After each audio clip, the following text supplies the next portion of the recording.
दोस्तों स्वागत है आप सभी का बिहारी मीडिया न्यूज चैनल में। चलिए सुनते हैं 15 बड़ी खबरों को। आज की पहली खबर में देखिए, पंच तत्व में विलीन हुए पूर्व प्रधानमंत्री मनमोहन सिंह, बेटी ने दी मुख अग्नि। पूर्व प्रधानमंत्री डॉक्टर मनमोहन सिंह का अंतिम संस्कार कल राजकीय सम्मान के साथ किया गया। दिवंगत पूर्व प्रधानमंत्री मनमोहन सिंह का पार्थिव शरीर अंतिम संस्कार के लिए दिल्ली के निगम बोध घाट लाया गया। अंतिम संस्कार में शामिल होने के लिए प्रधानमंत्री नरेंद्र मोदी, गृह मंत्री अमित शाह और रक्षा मंत्री राजनाथ सिंह भी मौजूद रहे। राजकीय सम्मान और सिख परंपरा के साथ उनका अंतिम संस्कार किया गया। वहीं डॉक्टर मनमोहन सिंह के अंतिम संस्कार में शामिल होने के लिए मॉरिशस के विदेश मंत्री भी पहुंचे थे। भूटान नरेश भी वहां मौजूद रहे। उपराष्ट्रपति जगदीप धनखड़ ने उन्हें श्रद्धा सुमन अर्पित किए। तीनों सेनाओं ने डॉक्टर मनमोहन सिंह को सलामी दी। इसके बाद रक्षा सचिव, गृह सचिव ने उन्हें श्रद्धा सुमन अर्पित किए।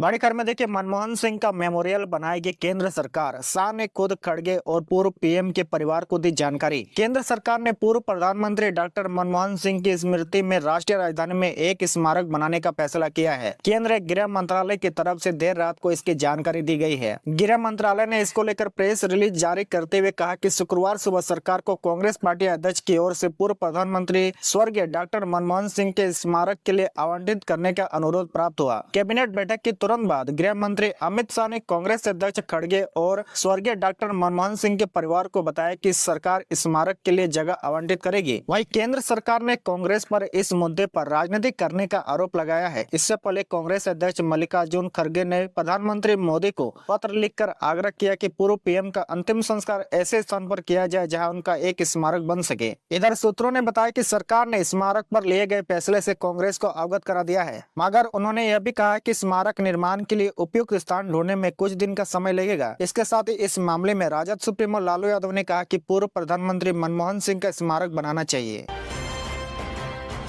बड़ी खबर में देखिए, नए साल में बिहार में होगी बम्पर भर्ती। स्कूल सहायकों के 6000 से ज्यादा पदों पर नियुक्ति की तैयारी। शिक्षा विभाग की ओर से नए साल में राज्य में नव स्थापित एवं उत्क्रमित उच्च माध्यमिक विद्यालयों में 6421 विद्यालय सहायकों की नियुक्ति की तैयारी की जा रही है। आपको बता दें कि प्रत्येक विद्यालय सहायक का 16,500 रूपए मासिक नियत वेतन तय किया गया है और इसमें 500 रूपए की वार्षिक वेतन वृद्धि करने की सहमति दी गई है। शिक्षा विभाग के मुताबिक उत्क्रमित मध्य माध्यमिक विद्यालयों में 6421 विद्यालय सहायकों के पद पर सृजन किया जा चुका है। प्रत्येक नव स्थापित एवं उत्क्रमित उच्च माध्यमिक विद्यालयों में एक एक विद्यालय सहायक की नियुक्ति संबंधी प्रस्ताव को वित्त विभाग से भी सहमति मिल चुकी है, जबकि इस पर कैबिनेट की स्वीकृति पहले ही मिल चुकी है।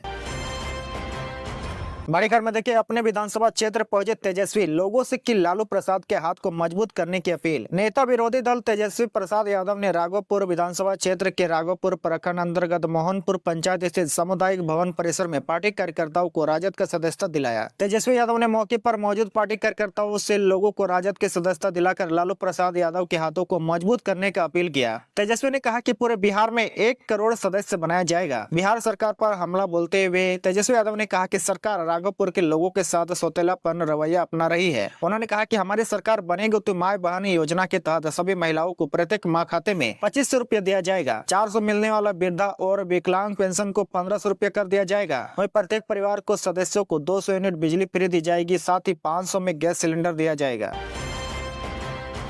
बड़ी खबर में देखिए, बिहार सिपाही भर्ती में बड़ा उलटफेर करने वाले 10 शातिर गिरफ्तार। बिहार पुलिस में सिपाही पद पर भर्ती के लिए चल रही शारीरिक दक्षता परीक्षा में 10 मुन्ना भाई गिरफ्तार किए गए हैं। ये लोग दूसरों के बदले शारीरिक दक्षता परीक्षा देने पहुंचे थे। सिपाही पद पर भर्ती के लिए 9 दिसंबर से शारीरिक दक्षता परीक्षा एवं दस्तावेज सत्यापन की प्रक्रिया चल रही है। आपको बता दें कि केंद्रीय चयन परिषद ने शनिवार को बताया कि चयनित अभ्यर्थियों की शारीरिक दक्षता परीक्षा 9 दिसंबर 2024 से शहीद राजेंद्र प्रसाद सिंह राजकीय उच्च विद्यालय गद्दानीबाग पटना में आयोजित हो रही है। कदाचार मुक्त परीक्षा के लिए शारीरिक दक्षता परीक्षा में अभ्यर्थी की दौड़, ऊंची कूद एवं शारीरिक माप कंप्यूटरीकृत प्रणाली के द्वारा कराई जा रही है तथा अभ्यर्थियों की व्यक्तिगत सत्यता की जांच के लिए बायोमेट्रिक प्रणाली का उपयोग किया जा रहा है। 28 दिसंबर को समाप्त तीसरे सप्ताह के संपन्न शारीरिक दक्षता परीक्षा में बुलाए गए अभ्यर्थियों की संख्या 8000 थी। हालांकि तीसरे सप्ताह में उपस्थित अभ्यर्थियों की संख्या मात्र 6375 रही। साथ ही उन्होंने बताया कि तीसरे सप्ताह में शारीरिक दक्षता परीक्षा के दौरान अनाधिकृत रूप से प्रवेश एवं परुदारापन के प्रयास के आरोप में 10 लोगों के विरुद्ध गद्दानीबाग थाना में मामला दर्ज किया गया है।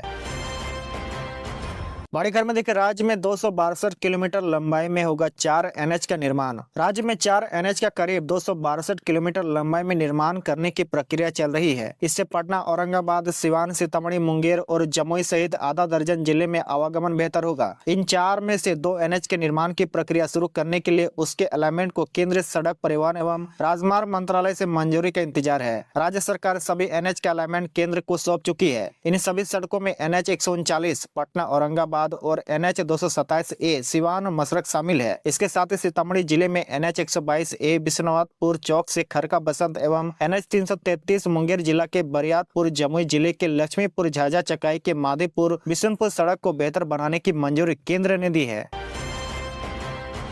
बड़ी खबर में देखिए, बीपीएससी ने जारी किया प्रेस रिलीज, कहा अभ्यर्थियों को बहकावे में आने की जरूरत नहीं। 70वीं बीपीएससी परीक्षा को लेकर जारी विवाद के बीच बिहार लोक सेवा आयोग ने अपनी स्थिति स्पष्ट करते हुए शनिवार को एक प्रेस रिलीज जारी किया है। आयोग ने बताया कि अभ्यर्थियों को किसी के बहकावे में आने की जरूरत नहीं है। प्रेस रिलीज में कहा गया कि परीक्षा के दौरान किसी भी प्रकार के धांधली या गड़बड़ी के प्रमाण आयोग के पास नहीं आए हैं। आयोग ने साफ किया कि केवल बापू परीक्षा परिसर का एग्जाम दोबारा आयोजित कराया जाएगा। इसके अलावा सभी अन्य 9 से 11 परीक्षा केंद्रों पर परीक्षा पूरी तरह से कदाचार मुक्त रही है। आयोग ने यह भी कहा कि किसी भी अभ्यर्थी ने अब तक पेपर लीक होने या अन्य अनियमितता का प्रमाण नहीं दिए हैं। बीपीएससी ने अभ्यर्थियों को आश्वस्त करते हुए कहा कि परीक्षा पूरी पारदर्शिता और निष्पक्षता के साथ संपन्न हुई है। आयोग ने अभ्यर्थियों से अपील की है कि वे अफवाहों पर ध्यान न दें और भ्रामक जानकारी फैलाने वालों से सतर्क रहे।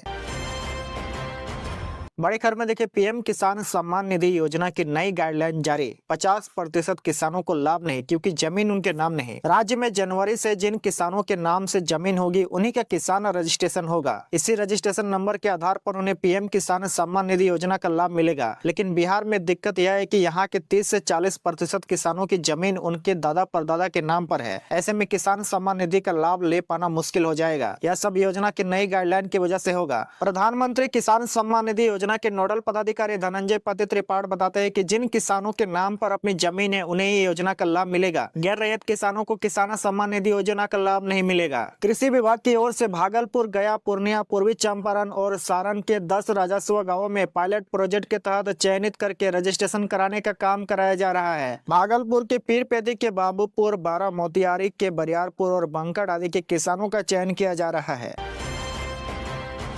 बड़ी खबर में देखिए, बिहार में शीतलहर का अलर्ट हुआ जारी। आपदा प्रबंधन विभाग की अपील, बिना काम घर से बाहर न निकले। बिहार में आपदा प्रबंधन विभाग ने शीतलहर को लेकर अलर्ट जारी किया है। आपदा प्रबंधन विभाग ने बिना काम के घर से बाहर न निकलने की अपील की है। साथ ही हेल्पलाइन नंबर 04122294 भी जारी कर दिया गया है। मौसम विभाग पटना की ओर से शनिवार को राज्य के 19 जिलों में अगले 48 घंटे के दौरान बारिश की संभावना भी जताई है। इसी दौरान आकाशीय बिजली गिरने की भी आशंका जताई है। मौसम विभाग की तरफ से इसको लेकर येलो अलर्ट भी जारी किया गया है। बक्सर और रोहतास में हल्की बारिश हुई है। आपको बता दें कि मौसम विभाग के अनुसार रविवार और अगले 48 घंटे में पटना, गया, नालंदा, नवादा, औरंगाबाद, अरवल, रोहतास, बक्सर और जहानाबाद में बादल गरजेंगे या 2 जगहों पर आकाशीय बिजली के साथ ही हल्की बारिश होने का पूर्वानुमान है। वहीं 29 दिसंबर को भागलपुर, बांका, जमुई, मुंगेर, खगड़िया, पश्चिमी चंपारण, पूर्वी चंपारण, सिवान, सारण और गोपालगंज में हल्की बारिश होगी। मौसम में यह बदलाव पश्चिमी विक्षोभ और चक्रवाती परिसंचरण के कारण देखने को मिल रहा है। वहीं देखिए, विभाग की ओर से जारी लेटर में किसानों को यह सलाह दी गई है कि कटे तथा खुले स्थान में रखे हुए फसल को सुरक्षित स्थान पर भंडारण करने की व्यवस्था कर ले ताकि पानी नमी से फसल का बचाव हो सके। बड़ी खबर में देखिए, गुरु रहमान के बीपीएससी धरने में एंट्री बैन, पुलिस ने दिए कड़े निर्देश। बिहार में पिछले 11 दिनों से बीपीएससी 70वीं पीटी एग्जाम को रद्द कर री एग्जाम की मांग को लेकर काफी संख्या में पटना के गर्दनी बाग धरना स्थल पर काफी संख्या में छात्र छात्राएं मौजूद है। यह लोग सीएम नीतीश कुमार से मुलाकात की बात पर अड़े हुए हैं। सबसे बड़ी बात यह है कि इन लोगों को टीचर का भी समर्थन मिल रहा है। ऐसे में पटना पुलिस ने एक टीचर गुरु रहमान को लेकर बड़ा फैसला सुनाया है। दरअसल पटना पुलिस की तरफ से गुरु रहमान को नोटिस भेजकर सचिवालय थाने बुलाया गया था। उसके बाद नोटिस पर गुरु रहमान गर्दनी थाना पहुंचे, जहां उन्होंने अपना पक्ष रखा। थाने से निकलकर गुरु रहमान ने कहा कि ये कानूनी प्रक्रिया थी। पुलिस की लीगल नोटिस का जवाब दिया गया है। पुलिस ने 3 जनवरी को फिर से बुलाया है। वह 3 तारीख तक किसी भी परिस्थिति में गर्दनी बाग धरना स्थल जाने से मना किया है। वहीं शनिवार सुबह गर्दनी बाग पहुंचे सदर एसडीएम गौरव कुमार ने आयोग के सचिव से मुलाकात करने की बात कही, जिस पर कैंडिडेट का कहना है कि हम लोग जिन पर आरोप लगाए हैं उस संस्था के अधिकारी से मिलकर क्या करेंगे। मुख्यमंत्री नीतीश कुमार से ही उम्मीद है, उनसे ही मिलेंगे। हालांकि एसडीएम गौरव कुमार ने करीब आधे घंटे कैंडिडेट को समझाने की कोशिश की, लेकिन वो नहीं माने। बड़ी खबर में देखिए, सैनिक स्कूल प्रवेश परीक्षा 2025 के लिए आवेदन हुए शुरू। सैनिक स्कूल प्रवेश परीक्षा 2025 हेतु जो विद्यार्थी एडमिशन लेना चाहते हैं उनको बता दें कि इस समय साल 2025 हेतु 6वीं और 9वीं कक्षा हेतु आवेदन शुरू हो गए हैं। इसके लिए आवेदन आधिकारिक वेबसाइट AISSE2025 NTA online.in पर जाकर अप्लाई कर सकते हैं। आपको बता दें कि जो अभिभावक अपने बच्चों का एडमिशन करवाने के इच्छुक है उनको बता दें कि 6th एवं 9th क्लास में एडमिशन की प्रक्रिया शुरू हो चुकी है। आवेदन की शुरुआत 24 दिसंबर 2024 से ही शुरू हो चुकी है। यह प्रक्रिया ऑनलाइन रहेगी, जिसके तहत आवेदन ऑनलाइन आधिकारिक वेबसाइट पर जाकर आवेदन कर सकते हैं। बड़ी खबर में देखिए, बिहार बोर्ड 12वीं प्रैक्टिकल परीक्षा का एडमिट कार्ड हुआ जारी। बिहार विद्यालय परीक्षा समिति ने 12वीं कक्षा के छात्रों के लिए 2025 की प्रैक्टिकल परीक्षाओं के लिए एडमिट कार्ड जारी कर दिया है। ये एडमिट कार्ड स्कूल के प्रमुख द्वारा बिहार बोर्ड के आधिकारिक वेबसाइट seniorSecondary.biharboardonline.com से डाउनलोड किए जा सकते हैं। छात्रों को परीक्षा में शामिल होने के लिए अपने एडमिट कार्ड समय पर प्राप्त करना अनिवार्य है। बोर्ड ने यह सुनिश्चित किया कि एडमिट कार्ड 9 जनवरी 2025 तक वेबसाइट पर उपलब्ध रहेंगे। आपकी जानकारी के लिए बता दें कि 12वीं कक्षा की प्रैक्टिकल परीक्षाओं के आयोजन की तारीखों की घोषणा कर दी गई है। यह परीक्षाएं 10 जनवरी 2025 से शुरू होगी और 20 जनवरी 2025 तक चलेगी। इन परीक्षाओं में छात्रों को अपने संबंधित परीक्षा केंद्र पर शामिल होना होगा। परीक्षा में भाग लेने के लिए छात्रों के पास एडमिट कार्ड होना अनिवार्य है।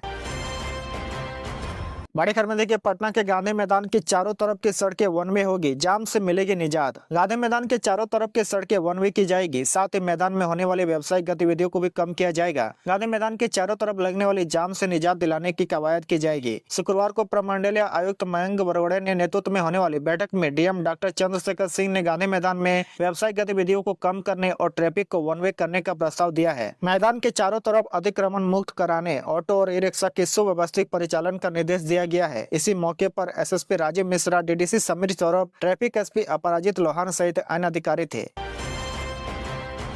बड़ी खबर में देखिए, गंगा विलास क्रूज से मुंगेर पहुंचे जर्मनी के विदेशी सैलानी, ऐतिहासिक स्थलों का किया भ्रमण। गंगा विलास क्रूज पर सवार होकर जर्मनी से विदेशी सैलानी मुंगेर पहुंचे हैं। विदेशी पर्यटकों का एक दल के मुंगेर के बउआ घाट पहुंचते ही लोगों का उनका स्वागत किया गया। इस दल में शामिल जर्मनी के 26 सदस्य विदेशी सैलानी मौजूद थे, जिन्हें गंगा विलास क्रूज मुंगेर लेकर पहुंचा था। मुंगेर के ऐतिहासिक स्थल का विदेशी सैलानियों ने भ्रमण किया और यहाँ के बाजारों में जाकर खरीदारी की। विदेशी पर्यटकों ने मुंगेर के ऐतिहासिक स्थलों का भ्रमण किया और उनकी संस्कृति को करीब से जाना है।